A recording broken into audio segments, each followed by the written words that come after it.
कियदा मृधे कौरवसृञ्जयानां वीरेष्वथो वीरगतिं गतेषु मृगोदराभिधगदाभिमर्शा भगनोरुदण्डे धृतराष्ट्रपुत्रः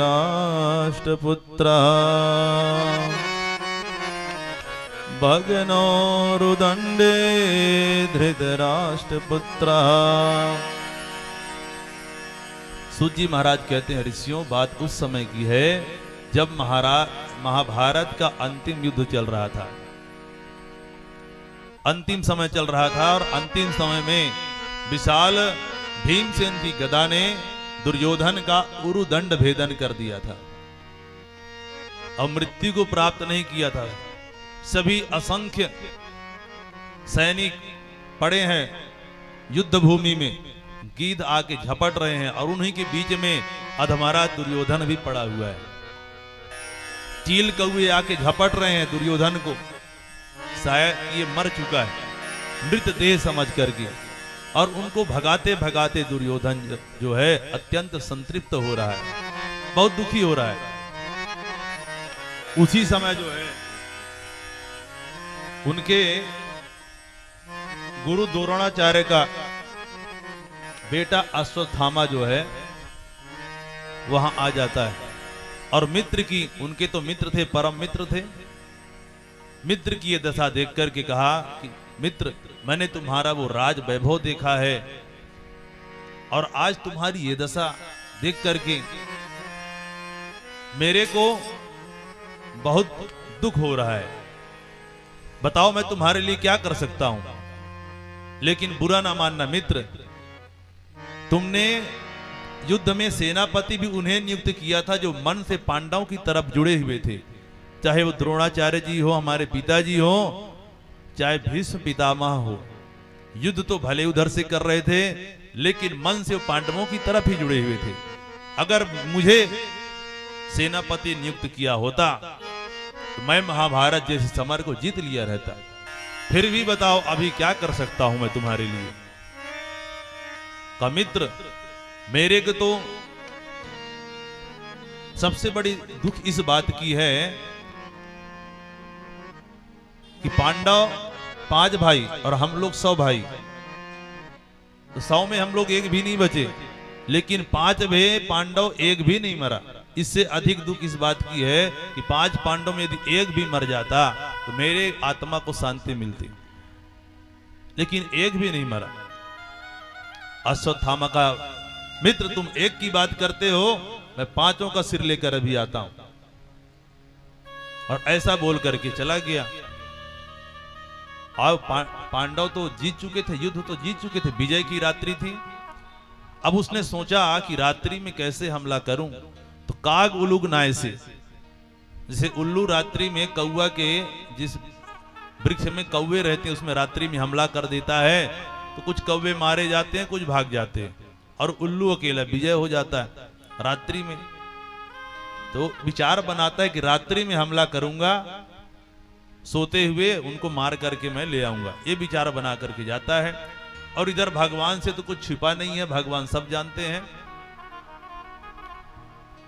भगवान बोले पांडवों को, चलो आज विजय की रात्रि है, आज कहीं दूसरे जगह जाके करके, अभी सोते नहीं है, कहीं जा करके विजय का आनंद मनाते हैं, जीते हैं हम इतना बड़ा युद्ध। ऐसे बोल करके पांडवों को लेकर चल देते हैं। और इधर उन्हीं की सूनी सैया पर पांडव पुत्र आकर के, जो देखने में 5 पांडव जैसे ही थे, आकर के जो है सो जाते हैं। अश्वत्थामा आया और 5 का सिर काट कर ले गया।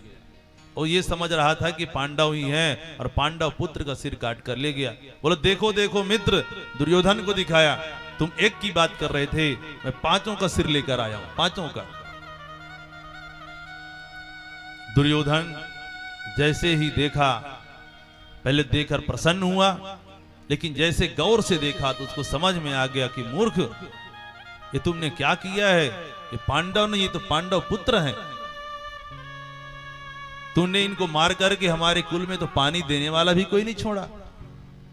और ऐसा कर करके बहुत दुखी होता है, अंत में प्राण को त्याग देता है दुर्योधन। प्रातःकाल द्रौपदी को पता चलता है, द्रौपदी चित्कार कर छाती पीट पीट कर रोने लगती है कि माता शिशूनाम निधनम सुतानाम निशम्य घोरम परितप्यमाना तदा रुदद्बाष्पकलाकुलाक्षी तां सांत्वयन्याः किरीटमाली।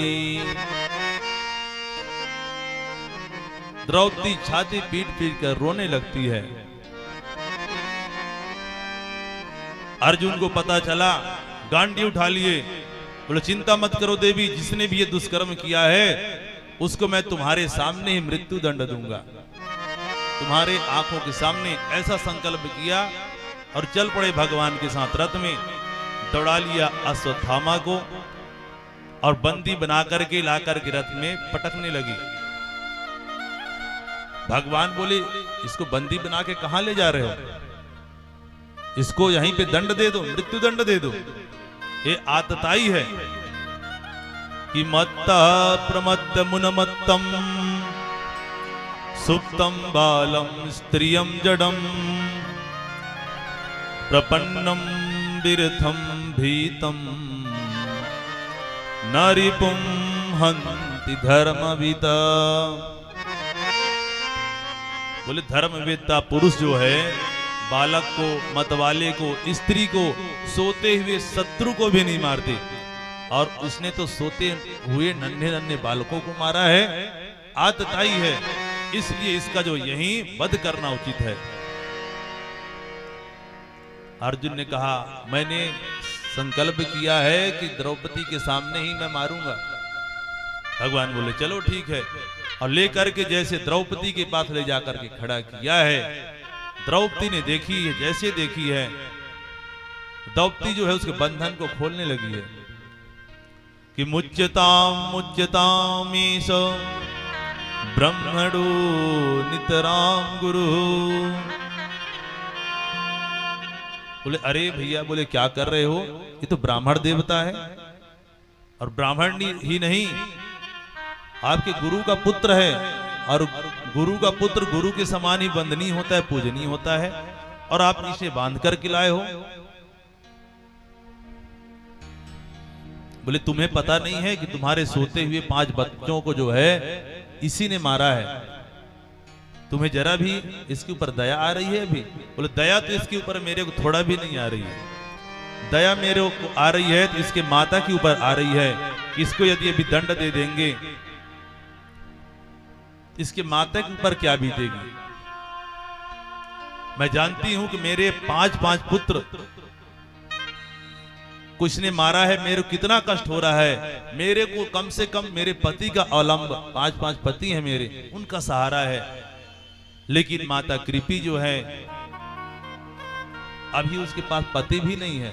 महाभारत के समर में द्रोणाचार्य जी मारे गए, इनको कौन सहारा देगा, कौन मिलेगा? तो मेरे को दया केवल माता के ऊपर आ रही है कि मारुदी दस्य जननी गौतमी पति देवता यथाहम मृतवसार्ता रोदिम्य श्रुमुखी मुहु। द्रौपदी की बात को सुनकर युधिष्ठिर जी ने कहा कि ये ठीक कह रहे हैं, इनको छोड़ देना ही ठीक है। लेकिन भीमसेन जी जो है अपनी गदा संभालने लगे। बोले यदि तुम नहीं मारोगे तो मेरी गदा से तो बचने वाला नहीं है, इतना बड़ा अपराध किया है। अब बड़ा भारी द्वंद्व उत्पन्न हो गया, कोई कह रहा था कि मार दो, कोई रहा था छोड़ दो। अब क्या करें? अब भगवान भी साथ में सब देख रहे हैं। अर्जुन ने भगवान से पूछा कि प्रभु अब आप ही बताइए, हम सब एक होकर के बोल रहे हैं जो आप कहोगे वही हम करेंगे। आप बताइए क्या करना चाहिए। भगवान कहते हैं तस्मात् शास्त्रम प्रमाणम ते कार्य व्यवस्थितौ। जब हमारे जीवन में ऐसी परिस्थिति बने कि हमें क्या करना चाहिए और क्या नहीं करना चाहिए, तो हमें शास्त्र का प्रमाण ढूंढना चाहिए कि शास्त्र में इस विषय में क्या कहता है। बोले शास्त्र में जो कहता है वो करिए आप। बोले शास्त्र क्या कहता है? भगवान बताते हैं कि ब्रह्म बंधुर्न हंतव्यम आतताई बधारहणः मय्यो भयमाप्नातं परिपाह्यानुशासनम्।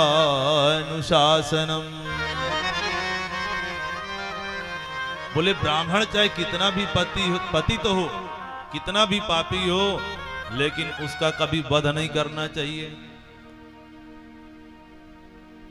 लेकिन आतताई बधारहणः, बोले आतताई कोई भी हो उसका वध कर देना चाहिए। अब इस प्रकार से भगवान बोले तो बोले जय हो टेढ़ी टांग वाले की। आपने बात तो वहीं की वहीं रख दी है। बोले ब्राह्मण कितना भी बड़ा पापी हो उसका वध नहीं करना चाहिए, और आतताई तो ब्राह्मण भी हो सकता है, आतताई कोई भी हो तो उसका वध कर देना चाहिए। ये तो बात तो बराबर की भाई। बोले अब ऐसा समझो कि आपके बड़े भैया हैं युधिष्ठिर, वो जो कह रहे हैं उनकी बातों को भी आपको मानना है, और तुमने जो प्रतिज्ञा किया है कि मैं मारूंगा वो भी आप तुमको मानना है। अब कैसे मानोगे? ऐसे उदाहरण के द्वारा समझाया, क्योंकि गीता का ज्ञान था, अर्जुन के पास तुरंत समझ में आ जाता है उनको